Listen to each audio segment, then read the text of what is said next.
You can make up whatever you want to. I'm a big believer. Well, I'm a big believer, as Dana Patrick Moynihan used to say, everybody's entitled to their own opinions, they're just not entitled to their own facts. Take your own advice, David. Hello, it's September. Get your hands off me right now. Hey, we have to let go. I don't want me. No, you never want to ask the question.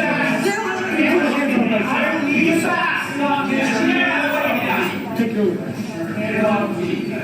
Okay, you know what? I will accept the question. As you said, a lie that's not challenged can become the truth.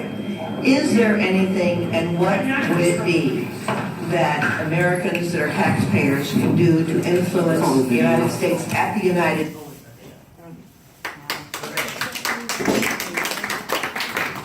That's what happened. We then, and actually, the person intervening there, not the person who grabbed me was the head security officer of the Jewish Community Foundation, actually the Jewish Community Center of Kansas City, a man named Blair Hawkins, who I'll talk more about later.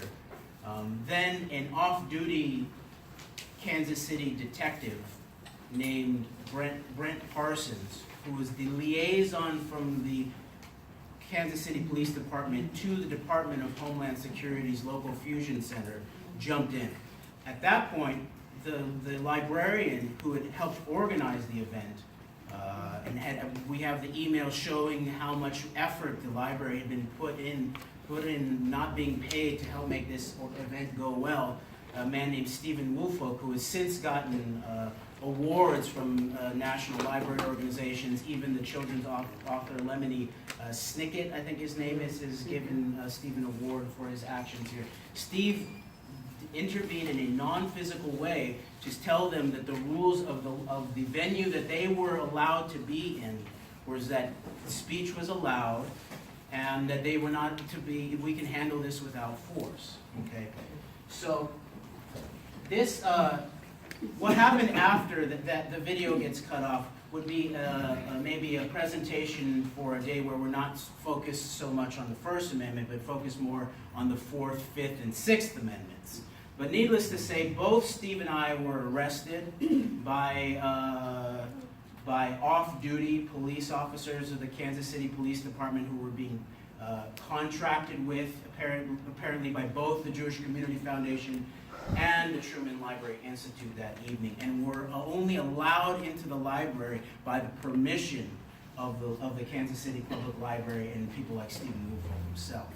So the library employee also got arrested for letting the private security know the rules. So here's the arrest record.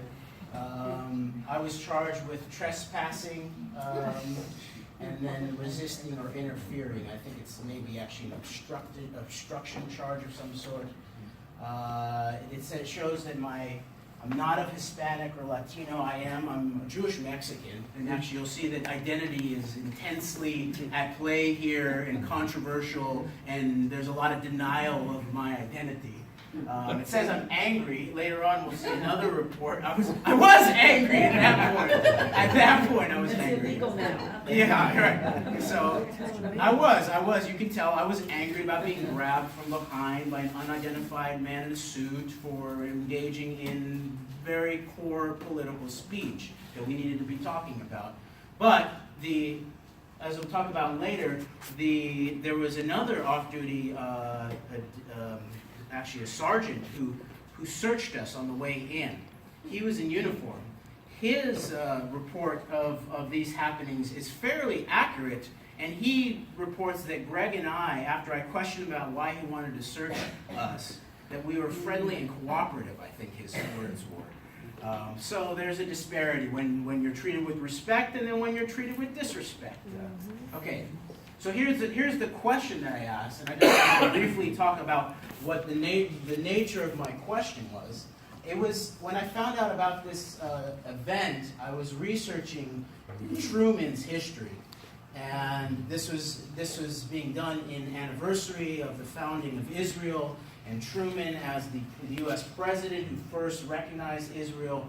And so this was a very big merger in many ways, maybe the import of which I didn't quite understand the intensity of the situation that maybe I was stepping into. I've been to many library events in Los Angeles. The closest I've ever been to even being asked to leave is at a Christopher Hitchens event when he started throwing his insults around and I didn't allow him to get away with it. But I was never touched in a library. I didn't even think about that. So the first thing that I brought up was these letter bombs that had been sent by the Stern Gang, by Lecky, to Truman's White House in the summer of '47, I believe. It was actually a follow-up to they'd sent mail bombs to British officials. More than a handful of British officials had received mail bombs. This is there's another story also about a local Kansas City Jewish businessman who Truman had interactions with, and maybe even a business relationship with, Eddie Jacobson. And there is a history about money, a briefcase of money, and an introduction to Chaim Weizmann, I believe. And so I think there's that phrase, the silver or the lead, or the plato or plata or something like that. Pluma, right? So I think that's what this was. This was the hardline approach. Do you guys want the mail bombs? Do you want the money? What are we going to do here? This is a gangster operation. They're supposed to be bringing them up in here. So I thought it was really interesting, and the information and where that came from, I'd never heard of that. That came from Truman's daughter's book, Margaret's book. There was actually a head, I think, of the mailroom, maybe, of the White House Postal Service, who also mentioned it at some point. The second thing I brought up was the King David Hotel bombing. The King David Hotel bombing is maybe the originator of modern terrorism in many ways.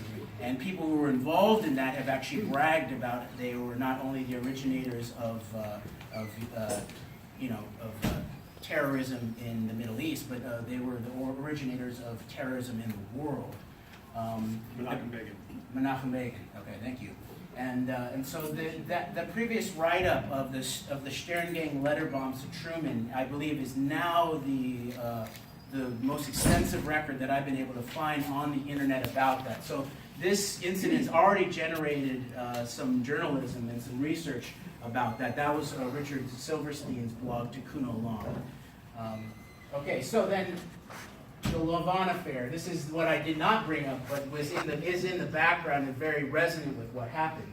The Lavon affair that was sort of pinned on Lavon was actually called Operation Susanna, and that was driven primarily by Israeli military intelligence, with other intelligence services involved, using Jewish assets in Egypt to target British and American installations, including libraries.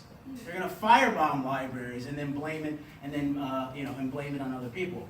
So here's a picture of folks who were in the mix there: Moshe Dayan, Shimon Peres in the background, and then Lavon. There he is. And Perez was actually giving the video introduction to the event that evening at the Kansas City Public Library. We're going longer than that, I think. Right, this is your time. No, That's what I was indicating. There's only two speakers. Yeah, there's only two speakers, hours. so thank you. So Shimon Peres, he actually gave a video message from Israel in the beginning of that event.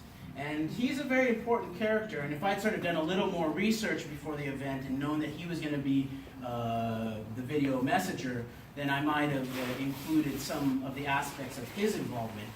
Peres is the godfather of the Israeli nuclear program.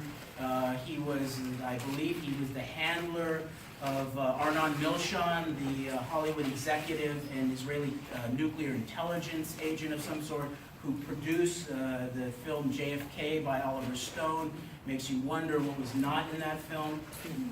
So here is a picture of Brent Parsons. This is the off-duty detective, Kansas City Police Department, who was actually made the official arrest that evening, even though he was off-duty, being paid by private parties. It is in their handbook. They're allowed to work off-duty. but there are very clear operations. We found that their guidelines for even a protest is that they have to be completely unbiased, non-politically motivated, very even-handed in how they're enforcing the law. They have to enforce the law. They're not allowed to enforce private policy or big donors' desires. Okay, here's his background.